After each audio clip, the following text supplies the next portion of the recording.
Okay, let's get this pot hot and ready to go. Okay. Time to start our roux. First thing that goes in the pot, a cup of oil. We're gonna let that get hot, and I'm gonna give you a little taste of what is required. Okay. This is your roux spoon. It's a wooden spoon with a flat edge. Mine is well charred with love. This one I'm still working on, right? And if your family doesn't listen to you in the kitchen, you go after them with that roux spoon, okay? But the purpose of this flat edge is so that we can scrape the bottom of the pan.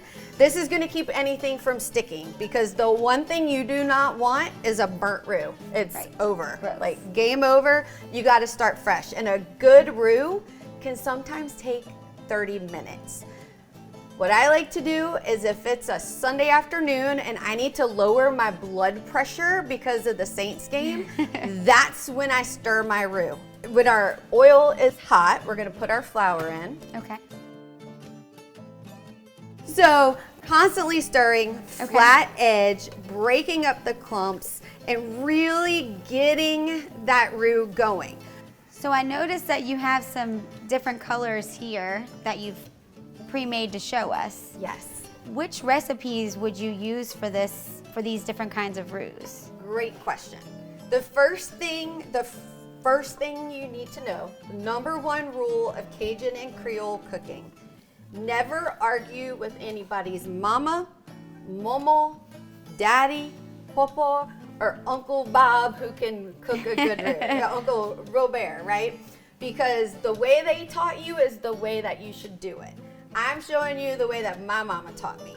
And the way that I learned was that whatever protein is in your pot is going to match the color of the roux. So this is my blonde roux. Mm-hmm. That is our first color of roux. Okay. And this is our roux that is really, really thick. So if you've ever had like a white country gravy and it doesn't come off the spoon, that's a blonde roux, Love right? that. Okay. Because it has maximum thickening property. It's hardly cooked at all. Then we have our peanut butter color roux. And that peanut butter color roux does not mean there's peanut butter in your gumbo. We're just talking about the color.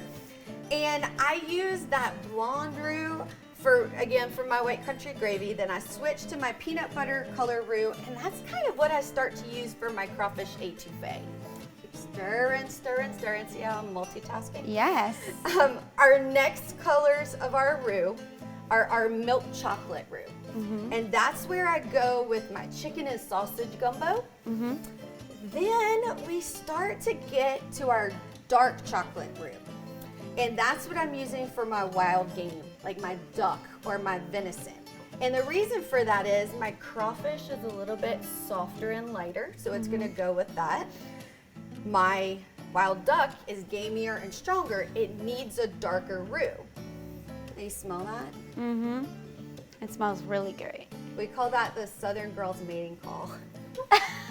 I can see that. My mama also taught me that you can find a man if you can do this. And sometimes whenever I'm making a roux, like all the guys in the family start like, oh, what is that? It smells so good. So it worked. So yeah. It worked.